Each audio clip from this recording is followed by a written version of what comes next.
আসসালামু আলাইকুম ওয়া রাহমাতুল্লাহি ওয়া বারাকাতুহু। ইন্নাল হামদালিল্লাহি কুল্লাহু ওয়াসসালাতু ওয়াসসালামু আলা রাসূলিল্লাহ আল্লাযী লা নাবিয়্যা বা'দাহু ওয়া আলা আলিহি ওয়া সাহবিহি আম্মা বা'দ।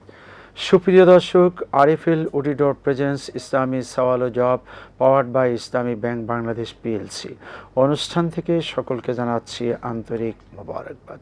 বন্ধুগণ, জীবন ঘনিষ্ঠ যে কোনো বিষয়ে আপনারা প্রশ্ন করবেন এবং কোরআন সুন্নাহর আলোকে জবাব পাবেন ইনশাআল্লাহুল আজিজ। ছোট ছোট করে প্রশ্ন করব, স্পষ্ট ভাষায় প্রশ্ন করব, বিদগ্ধ প্রশ্ন করব এবং প্রশ্ন নোট করে রাখব। আর অতীতে করেছি, অনেকবার শুনেছি, এমন প্রশ্নকে এড়িয়ে চলব। অন্য ভাইকে বোনকে সুযোগ দেওয়ার চেষ্টা করব, যাতে কারো হক নষ্ট না হয় খেয়াল রাখব। আল্লাহ রাব্বুল আলামিন কবুল করুন। আপনাদের প্রশ্নের জবাব দিবেন বিশিষ্ট আলেমে দ্বীন অধ্যাপক আনম রশিদ আহমদ মাদানী। আসসালামু আলাইকুম রাহমাতুল্লাহি ওয়া বারাকাতুহু। ওয়া আলাইকুম আসসালাম ওয়া রাহমাতুল্লাহি ওয়া বারাকাতুহু। আহলান ওয়া সাহলান। জাযাকাল্লাহু খাইর। বন্ধুগণ, কথা বলছি আমি ডক্টর শহীদুল ইসলাম বারাকাতি। আপনাদের সাথেই কথা বলবো। আপনারা কে কি প্রশ্ন নিয়ে অপেক্ষা করছেন, যাচ্ছি আপনাদের কাছে। আসসালামু আলাইকুম ওয়া রাহমাতুল্লাহ। ওয়া আলাইকুম আসসালাম ওয়া রাহমাতুল্লাহি ওয়া বারাকাতুহু। স্যার, আমি আব্দুল জব্বার বলছিলাম পাবনা থেকে। জি আলহামদুলিল্লাহ। আমার তিনটি প্রশ্ন জবাব দিবেন। স্যারকে, রাশিদুল ইসলাম স্যারকে অনুরোধ করছি। আমার প্রথম প্রশ্ন হচ্ছে, আমার ব্যক্তিগত পারিবারিক সম্পত্তি আর্থিক ঝামেলা কারো না কারোর সাথে থাকতেই পারে স্যার। আমি নিয়ত করছি যে আমি ঝামেলাগুলি মীমাংসা করবো। ইন দি মেন টাইম যদি মালাকুল মউত এসে হাজির হয়, ঝামেলা থাকতে যদি আল্লাহ দুনিয়ার প্রতি নিয়ে যায়, নিয়ত তো খালিস আছে, মাপ পাবো কিনা। 2 নম্বর প্রশ্ন, আমরা শর্টে বলতে বলছেন যে শর্টে বলতেছি। 2 নম্বর প্রশ্ন হচ্ছে, স্যার দেখেন, আমি শুনেছি যে ভালো কাজ করার নিয়ত সাথে সাথে আল্লাহ তার নেকি জীবনী দেয় ততটুকু পরিমাণ, আর খারাপ কাজ না করা পর্যন্ত গুনাহ লেখে না। এটা কতটুকু প্রমাণিত স্যার অবশ্যই বলবেন। আর 3 নম্বর প্রশ্ন হচ্ছে,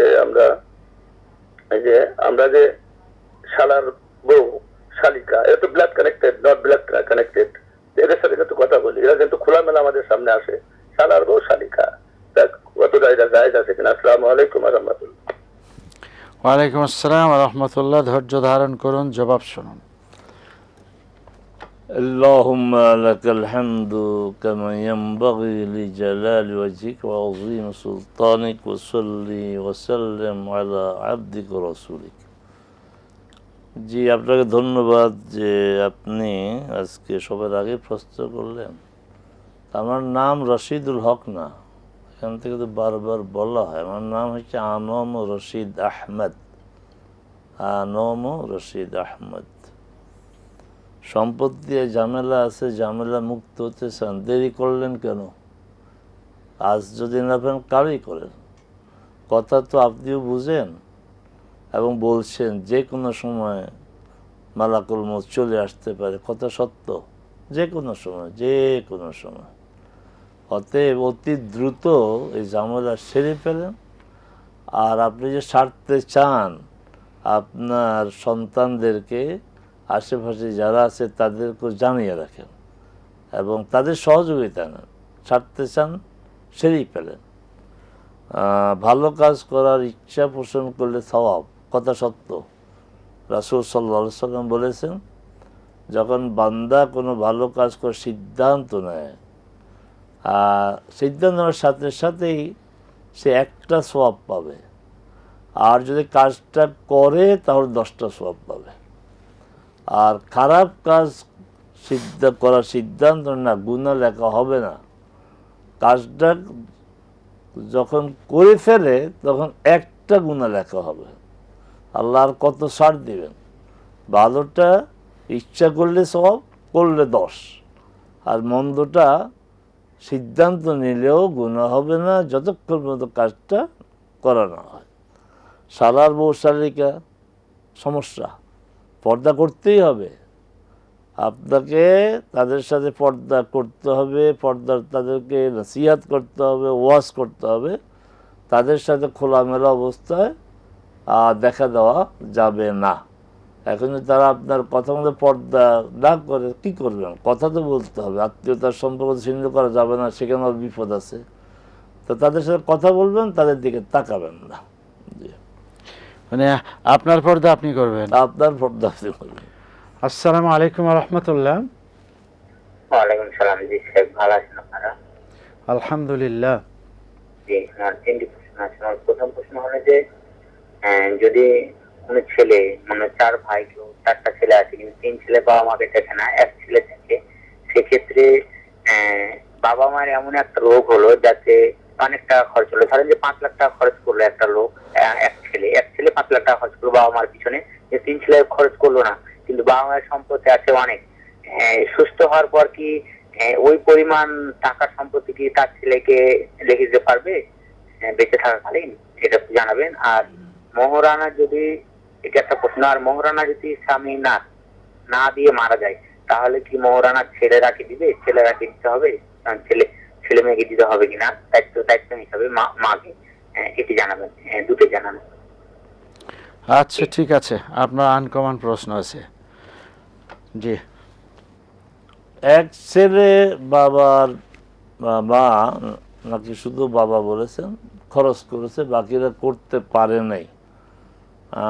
কেন করতে পারে নাই যে আপনি সেটা জানেন কি? সক্ষমতা আছে, করে নাই, না সামর্থ্য নেই। এখন কথা হচ্ছে যে এখানে দুইটা বিষয়। ছেলে যদি এইভাবে আপনার চিকিৎসা খরচ চালিয়ে যায়, টাকা তো অনেক বললেন 5 লাখ, যে আমার বাবার প্রতি আমার দায়িত্ব, এটা আমি করে যাই, হ্যাঁ, তাহলে তো এটা সে আর চাইবে না।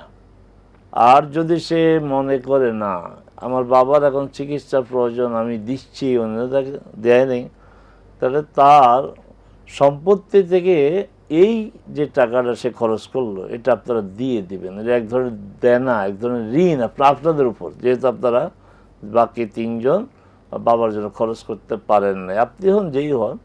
তো মূল বিষয় হচ্ছে যদি যে খরচ করে তার সামর্থ্য থাকে আর এই নিয়ত থাকে যেন আমি বাবা হিসেবে দায়িত্ব পালন করি, তাহলে এটা তাকে দেওয়ার প্রয়োজন নেই।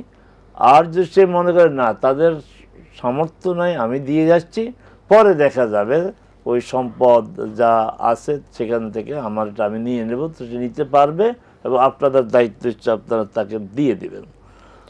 বাবাও তো জীবিত আছে, সুস্থ হয়ে গেছে বাবা, হ্যাঁ, বাবার সম্পদ আছে, তো এই সম্পদ থেকে এখন বাবা অ্যাডভান্স ওই টাকাটা দিয়ে দিতে কোনো আপত্তি আছে কিনা? না, ওই পরিমাণ সে দিতে পারবে, আর বেশি না, ওই পরিমাণ তিনি দিয়ে দেবেন ছেলেকে। মহারানা না দিয়ে যদি মারা যায় স্বামী, আবার সে একই কথা, তো কেন মারা যাবে, সে দিবে না কেন? এটা তো হচ্ছে এমন নয় যে আচ্ছা দিলাম না, কোনো এক সময় দিব না, কেন দিবেন না? অন্যান্য দেনা যেভাবে দিয়ে দিতে হয়, বউয়ের যে মাহারটা, এটা তো দেনা, তা আপনি কেন দিচ্ছেন না? দিয়ে দিবেন। আর যদি দিয়ে না যান, তাহলে আপনার যে সম্পদ রেখে যাবেন এটা বড় ধরনের একটা ঋণ, দেনা। আপনার ওয়াইফের যে মহরের টাকাটা, এইটা আগে দিতে হবে, তারপরে সম্পদ বন্টন হবে। প্রিয় দর্শক, অনুষ্ঠানে এ পর্যায়ে বিরতি। আমরা দেখছি আরএফএল অডিটর প্রেজেন্স ইসলামী সওয়াল ও জবাব, powered by Islami bank Bangladesh PLC. সঙ্গে থাকার জন্য অনুরোধ জানাচ্ছি।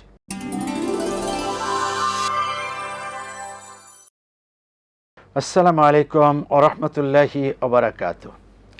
আলহামদুলিল্লাহি রাব্বিল আলামিন, ওয়াসসালাতু ওয়াসসালামু আলা সাইয়্যিদিল মুরসালিন ওয়া আলা আলিহি ওয়া সাহবিহি আজমাইন, আম্মা বাদ।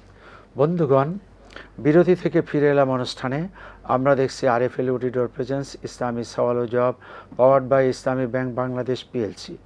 অনুষ্ঠানের সঙ্গে থাকার জন্য অনেক অনেক ধন্যবাদ। আমাদের কাছে অনেক বন্ধু অনেক প্রশ্ন করেছেন, জানতে চেয়েছেন এক ভাই যে আমার বাবা হজ করতে পারেননি, এখন হজ করার অ্যাবিলিটি আমাদের আছে, আমি যেতে চাচ্ছি, কিন্তু আমি তো আগে হজ করিনি, এখন কি করব? খুবই গুরুত্বপূর্ণ প্রশ্ন এটি, যে হজ ফরজ হয়েছে, হজ আদায় করতে পারলো না। আসলে হজ ফরজ হওয়ার সাথে সাথে তো আদায় করা উচিত, হজকে বিলম্বিত করা উচিত না। রাসূলুল্লাহ সাল্লাল্লাহু আলাইহি ওয়াসাল্লাম বলেছেন, তাআজ্জালু ফিল হজ্জ ফাইন্না আহাদাকুম লা ইয়াদরি মা ইয়ারিদু লাহু, তোমরা হজের বিষয়ে তাড়াহুড়া করো, দ্রুত হজ করো, কারণ তোমাদের তো কেউ জানে না যে পরে কি ঘটবে। অসুস্থ হয়ে যেতে পারে, তারপরে অর্থ সম্পদ না থাকতে পারে, অনেক সমস্যা হইতে পারে। এখন যেহেতু হজ করে নাই কিন্তু সামর্থ্য এখনও আছে আলহামদুলিল্লাহ, এমন লোককে দিয়ে হজ করাইতে হবে যিনি ইতিপূর্বে হজ করেছেন। আমাদের দেশে উলামায়ে কেরামরা এখানে ঢিল দেয় যে না, আগে হজ না করলে চলবে। এখন আলেমদের কথা আপনি শুনবেন না রাসূলের কথা শুনবেন? রাসূল সাল্লাল্লাহু আলাইহি সাল্লাম বিদায় হজে তার কানে আওয়াজ আসলো, এক লোক বলছেন লাব্বাইক আন সুবরুমা। তো একটু ব্যতিক্রম ধর্মী মনে হলো, কারণ সবাই তো লাব্বাইক বলে, সে আবার লাব্বাইক আন সুবরুমা বলে কেন? ডাকলেন, তো তুমি লাব্বাইক আন সুবরুমা বলছো কেন? বলছে সুবরুমার পক্ষ থেকে আমি হজ করছি, এটা আমার হজ না। কে সে? আমার নিকটাত্মীয়। তুমি হজ করছো, হাজাজতা, তুমি নিজে হজ করছো? লা। রাসূলুল্লাহ সাল্লাল্লাহু আলাইহি সাল্লাম তখন তাকে ধমকের সুরে বললেন, হুজ্জা আন নাফসিক সুম্মা আন সুবরুমা, আগে বেটা নিজের হজ নিজে আগে করো, তারপরে সুবরুমার পক্ষ থেকে হজ করবা। তো রাসূল সাল্লাল্লাহু আলাইহি সাল্লামের বিদায় হজে যে লোকটি এই সুবরুমার পক্ষে হজ করছিল সে সাহাবী, কারণ রাসূলকে পেয়েছেন, রাসূলের সময় ছিলেন। এই লোকটিকে রাসূল কি বললেন যে সুবরুমার হজ পরে, আগে নিজের হজ করো।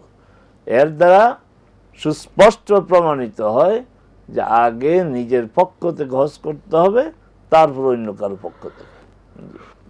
জি, অতএব ছেলে হলেও না, আগে আপনি নিজে যান, তারপর আপনি হজ করে এসে পরবর্তীতে আবার বাবার পক্ষ থেকে করতে যান। জি জি। আসসালামু আলাইকুম ওয়া রাহমাতুল্লাহ।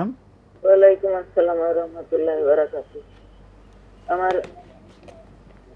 আসসালামু আলাইকুম ওয়া রাহমাতুল্লাহ। আমার দুইটা প্রশ্ন। প্রথম প্রশ্ন হলো, আমার বাবার বাড়ি আমি কিছু সম্পত্তি পাই ওয়ারিশি। আমার দুইটা ভাই, একটা ভাইয়ের অবস্থা খুব খারাপ, আগে ভালো ছিল কিন্তু ব্যবসায় মার খেয়ে খুব খারাপ। এখন আমি আমার সম্পত্তি থেকে তার কিছু ঋণ পরিশোধ করে দিতে পারবো কিনা আমার ইচ্ছা অনুযায়ী। আর এদিকে আমার দুইটা মেয়ে, আমার একটু কিনা সম্পত্তি আছে, ওইটুকু মেয়েদের দান করতে চাই, মেয়েদের দিতে চাই, দেওয়া যাবে কিনা। আর দ্বিতীয় প্রশ্ন হলো যে জীবদ্দশায় নিজের সম্পত্তি, নিজের টাকা পয়সা খুশি মতো ইচ্ছা অনুযায়ী কাউকে দেওয়া যায় কিনা। আমার হাজবেন্ড চাকরি করতেন, শ্বশুর বাড়িতে যে সহায় সম্পত্তি সব আমার বাসুররাই খায়, দেবর বাসুররা খায়। আমার মেয়েদের জন্য আগের কিছুই করেন নাই, কিন্তু পেনশন নিয়ে মেয়েদের একটু থাকার জায়গার জন্য দুইটা মেয়ের জন্য একটা ফ্ল্যাট কিনছে মেয়েদের নামে। এটা জায়েজ আছে কিনা? মেয়েদের বিয়েতেও কিছু খরচ করি নাই, কিছু দিও নাই। মারা গেলে মেয়েদের তো আসলে কেউ এক জায়গায় যাইতে হবে, সেই অনুযায়ী মেয়েদের যেখানে বিয়ে দিচ্ছি তার কাছাকাছি একটা ফ্ল্যাট কিনে দিচ্ছি। এটা কতটুকু যায়? মানে দুই মেয়ের জন্য দুই ফ্ল্যাট। আসসালামু আলাইকুম। ওয়ালাইকুম আসসালাম। জবাব শুনুন। তিনটি প্রশ্নই সম্পত্তিকে কেন্দ্র করে। আপনার বাবার বাড়ি আপনি সম্পদ পাবেন উত্তরাধিকার সূত্রে, পাবেনই। আপনি যা পাবেন আপনার ভাইয়েরা তার দ্বিগুণ পাবে। আর যে ভাইটি আপনার আর্থিকভাবে অসচ্ছল তাকে আপনি দিতে চান, আগে আপনি মালিক হতে হবে।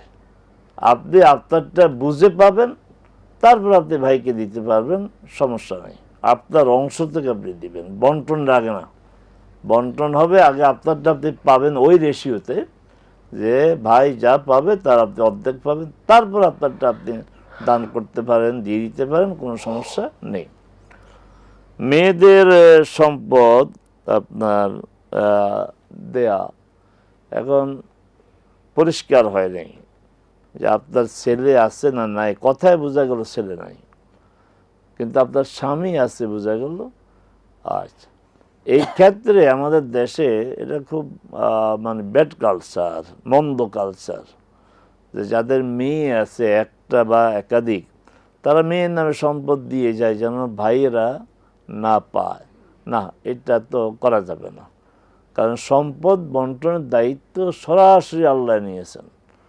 রাসূল সাল্লাল্লাহু আলাইহি সাল্লাম সালাত 5 ওয়াক্ত তার মাধ্যমে আমরা জেনেছি, ফজর 2 রাকাত, জোহর 4 রাকাত রাসূলের মাধ্যমে আমরা জেনেছি, 2 সেজদা 1 রুকু রাসূলের মাধ্যমে জেনেছি।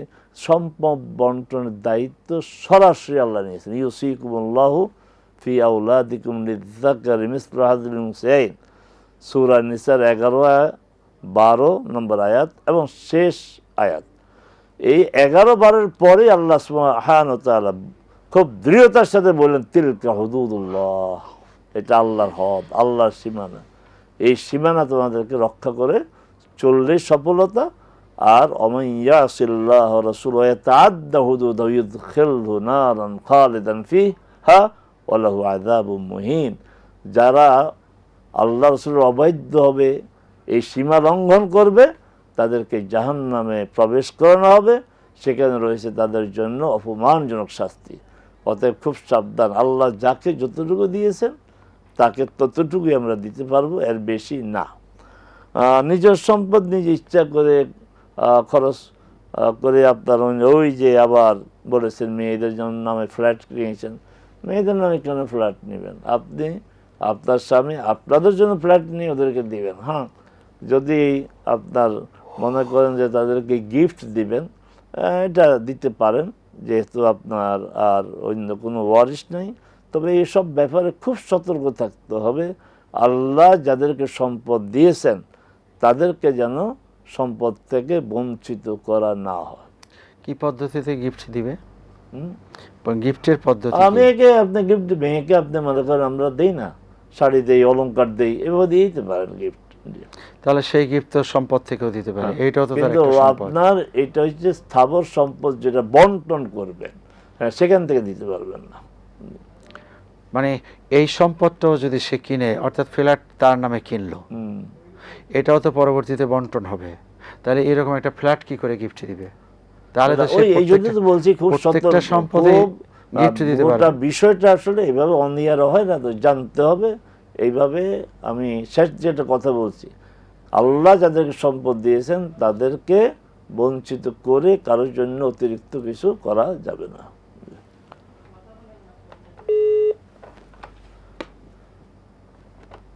আসসালামু আলাইকুম ওয়া রাহমাতুল্লাহ। আসসালামু আলাইকুম ওয়া রাহমাতুল্লাহি ওয়া বারাকাতুহু। ওয়া আলাইকুম আসসালাম ওয়া রাহমাতুল্লাহ। আমার প্রশ্ন 3টি। প্রথম প্রশ্ন হলো, নারী পুরুষের মধ্যে যে প্রেম হয়, এই প্রেম কি হারাম? যদি হারাম হয়, তো হারাম থেকে বাঁচার উপায় কি? দ্বিতীয় প্রশ্ন হলো, প্রেম সংগঠিত যে বিয়া, মানে লাভ ম্যারেজ যাকে আমরা বলি, সেটা কি হারাম? আর 3 নম্বর প্রশ্ন হলো, প্রেম বিষয়ক সাহিত্য বা প্রেম বিষয়ক কবিতা, গল্প লেখে, সেটা কি হারাম না হালাল? জি, আল্লাহ হাফেজ। সব তো প্রেম নিয়ে। জি প্রিয় দর্শক, অনুষ্ঠানে এ পর্যায়ে আরও একটি বিরতি, সঙ্গেই থাকুন। দেখছি আরএফএল অডিটর প্রেজেন্স ইসলামী সওয়াল ও জবাব, powered by Islami bank Bangladesh PLC.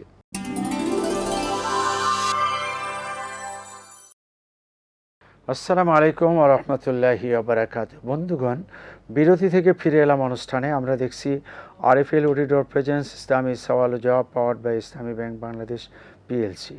অনুষ্ঠানের সঙ্গে থাকার জন্য অনেক অনেক ধন্যবাদ। দুঃখিত, আপনি বিচ্ছিন্ন। দুঃখিত, আপনাকে পাচ্ছি না। আচ্ছা, ওমরায় গিয়েছে মানে হজ করবে।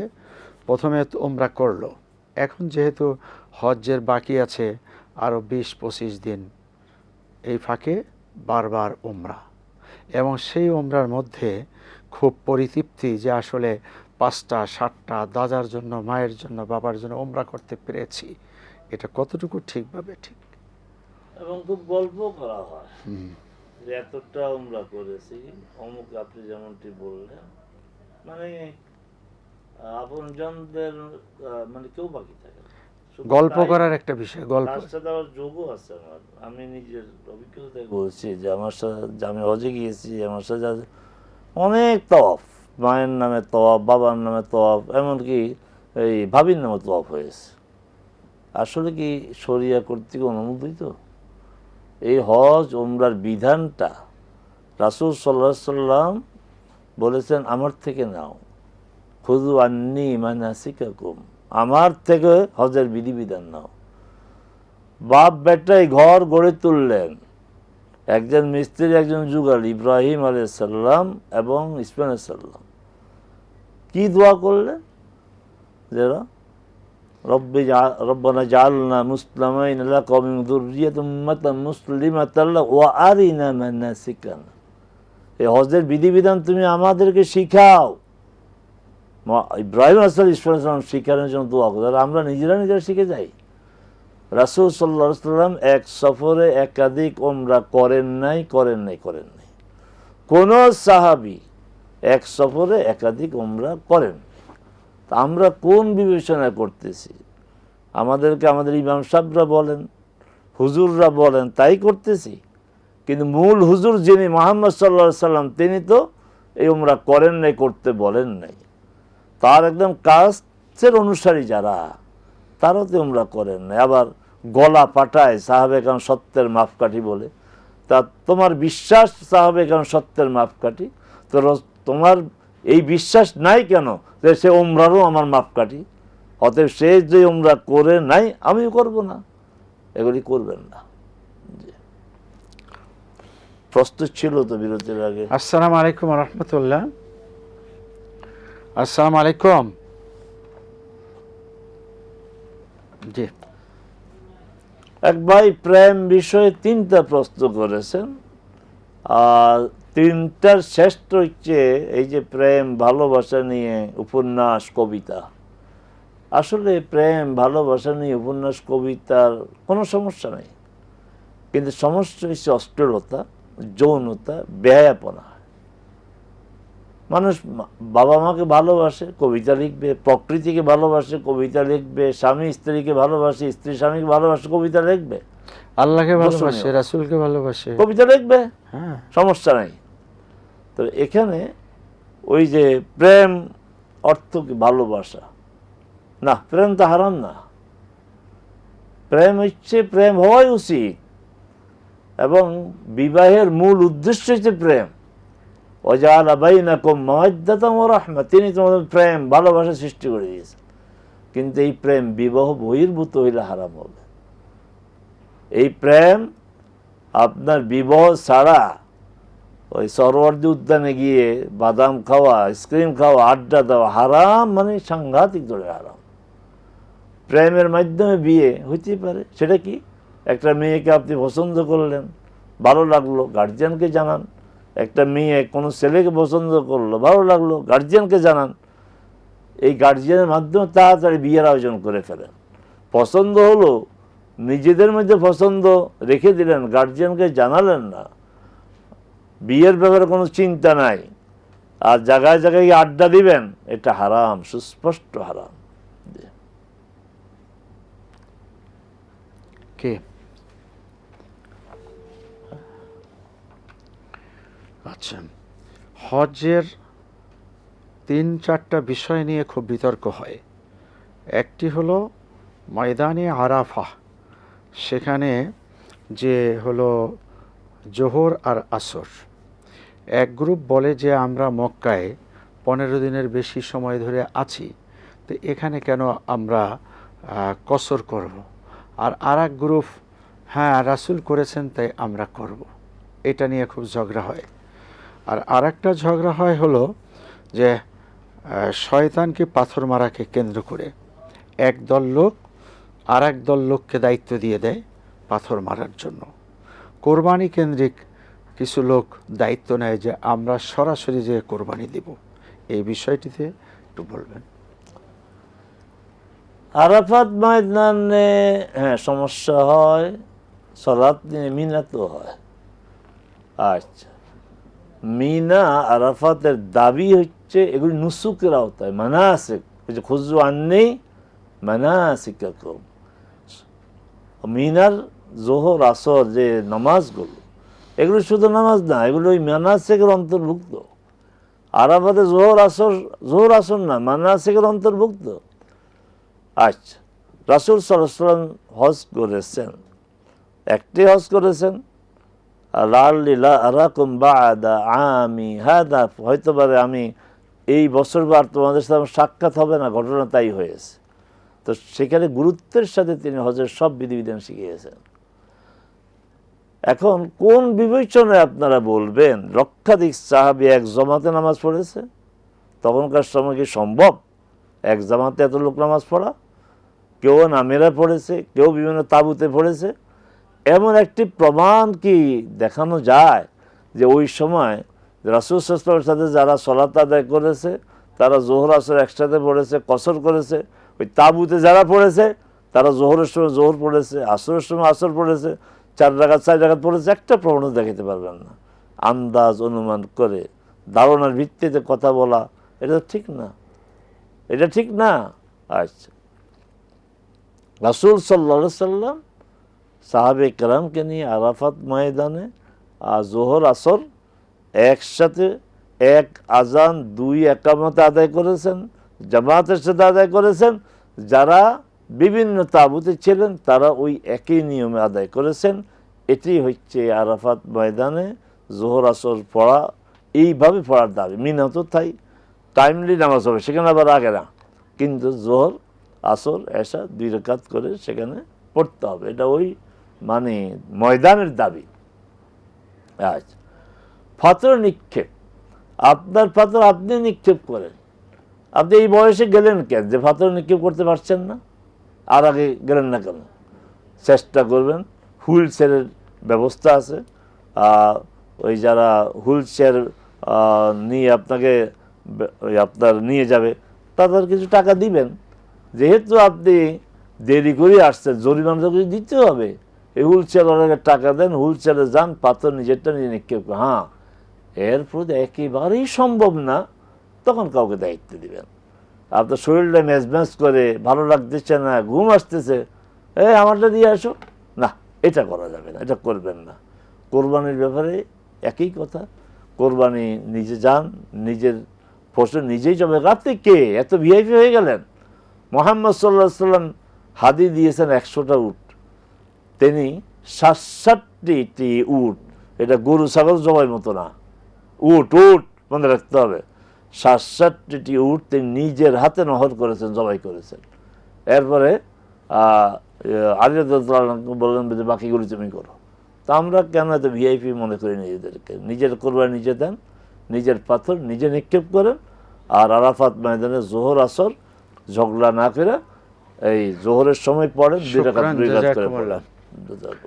প্রিয় দর্শক, সময় হাতে না থাকার কারণে আজকের মতো বিদায় নিচ্ছি। আল্লাহ রাব্বুল আলামিন আমাদের সকলকে নেক হায়াত দারাজ করুন। আসসালামু আলাইকুম ওয়া রাহমাতুল্লাহি ওয়া বারাকাতুহু।